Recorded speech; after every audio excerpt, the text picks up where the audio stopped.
যারা মূল ষড়যন্ত্রকারী, যারা হত্যার নির্দেশ দিয়েছে, তারা যতক্ষণ পর্যন্ত প্রসিকিউশনের আওতায় না আসে ততক্ষণ পর্যন্ত তো অবশ্যই সন্তুষ্ট হব না।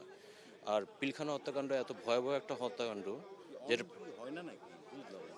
যেটা পৃথিবীর ইতিহাসে কখনো হয় নাই। কারণ কোথাও দেখবেন না যে একটা প্রধানমন্ত্রী একটা ফরেন দেশের সাথে ষড়যন্ত্র করে বাংলাদেশের ঢাকার বুকে 57 সেনাবাহিনী অফিসার হত্যা করার জন্য ষড়যন্ত্র করে, দেশের সার্বভৌমত্ব ধ্বংস করার জন্য, দেশের সেনাবাহিনী ধ্বংস করার জন্য এবং বাংলাদেশ রাইফেল ধ্বংস করার জন্য। তো এখন আমাদের আশাবাদী যে যতক্ষণ পর্যন্ত এরা মূল ষড়যন্ত্রকারীরা প্রসিকিউটেড না হয়, আমাদের দেশের আইনে আরেকটা পিলখানা হত্যাকাণ্ড হওয়ার সম্ভাবনা রয়েছে, যেটা বাংলাদেশের ভবিষ্যতের জন্য প্রচণ্ড ডেঞ্জারাস। না, প্রিভিয়াসের তো আমরা অলরেডি বলেছি যে মূল ষড়যন্ত্রকারী, হ্যাঁ, যে রাজনৈতিক যে ব্যক্তিগুলো ছিলেন, শেখ হাসিনা, ফাজনুর তাপস, শেখ সেলিম, তাদের নাম তো যখন তারা ক্ষমতা ছিল অবশ্যই খুনি তো আর নিজের বিচার করবে না।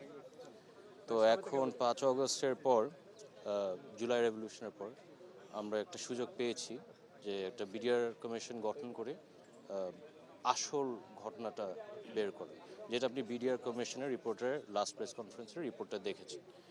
এখন নির্বাচন হয়েছে, নতুন একটা সরকার গঠন হয়েছে, আমরা এটুকুই আশাবাদী যে ষড়যন্ত্রকারী বা হত্যার যারা নির্দেশ দিয়েছে তারা যেন বিচারের আওতায় আসে। Thank you. অবশ্যই আমরা তো চাই যে সুষ্ঠু নিরপেক্ষ একটা বিচার। হ্যাঁ, আমরা 17 বছর ধরে আমার বাবা মাকে বর্বরভাবে মেরে ফেলা হইল, তো আমাদের তো 57 পরিবারের পৃথিবীটাই ধ্বংস হয়ে গেছে। তো আমাদের যেমনি চলতে হয়েছে তো প্রচণ্ড কষ্টকর, কিন্তু আমরা সেনা পরিবার তো আমাদের একটা ডেকোরাম থাকে, সব কথা আসলে বলতে পারি না, তো কষ্টগুলা বুকের মধ্যে চাপায় রেখে চলতে হয়। সিলভার টিপ কন্ট্যাক্টে তৈরি নিরাপদ ও নান্দনিক ক্লিক সুইচ নির্ভরতা জীবন জুড়ে।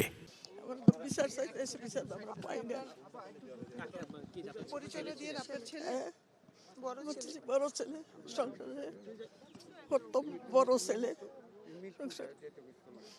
কিভাবে যে কি করছে বাবা আমরা তো জানি না। বিচার তো চাইলে কিভাবে বিচার কেনা করে, বিচার তো করে না। সংসারে বড় ছেলে আছে, কত ভদ্র ছেলে ছেলে ছেলে তো আমি বলতে পারি না বাবা, কি বলবো বললে শ্বাস বন্ধ হয়ে আসে। আপনাকে বিচার এখনো চাচ্ছেন, দাবি করছেন? আমরা দাবি করছি বাবা, বিচার তো সবসময় দাবি করে আসছি, তেমন করি তো আমরা করলে তো বিচার তো পাই না। এই পর্যন্ত 17 বছর হয়ে গেছে, তো বিচার তো আমরা পাই না বাবা। এবার মনে করছে আপনারা যদি কি করে আল্লাহ কই থাকবো, আমি তো বলতে পারি না। চাইতেছে তো সবসময়, সেই তো আসছে। ঠিক আছে বাবা। ও তো শহীদ হয়েছে, আমরা এই নিয়ে 18 বছর যাবৎ আসছি, বিচার তো সুষ্ঠু পাইনি। আমরা চাই যে সুষ্ঠু বিচারটা হোক। আমার মা বাবা বেঁচে আছে, ওনারাও চায় ছেলের জন্য, ওনারাও আসে প্রতি বছর। দেখতেই পাচ্ছেন আমার মার বয়স 80 বছর, আমার বাবা 98।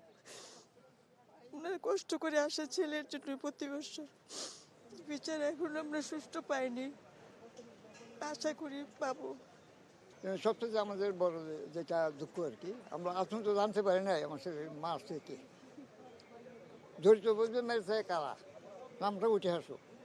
বিচার পরে আপনারা দেখবেন, কিন্তু এখন তো জানতেই পারি নাই কে তার হত্যা করে। এবং আমার ফ্যামিলিগতভাবে আমার ফ্যামিলি বড়, তো 8 ছেলেপেলের মধ্যে ও ছিল সবচেয়ে মেধাবী। আপনারা হয়তো চ্যাম্বেল সবসময় ইয়ে করেন, ওইটা লফতা থেকে নীলপতা পর্যন্ত, মানে প্রথম পৃষ্ঠা থেকে শেষ পৃষ্ঠা পর্যন্ত তার কণ্ঠস্থ ছিল। এমন কোনো ইয়ে ছিল না যে এটার বানান জানতো না, বা এটার যে কীভাবে মেডেল, হ্যাঁ একসাথে তার, এটা আমার কথা না, তার অফিসারের কথা। ম্যাগাজিনটা আছে তার সিনিয়র অফিসার লিখছে। আমরা কোনোদিন সে থাকলে আমরা ডিকশনারি উল্টাই না কোনোদিন। আমার নাম মফিজুল ইসলাম সরকার, আর তার নাম হলো মমিনুল ইসলাম।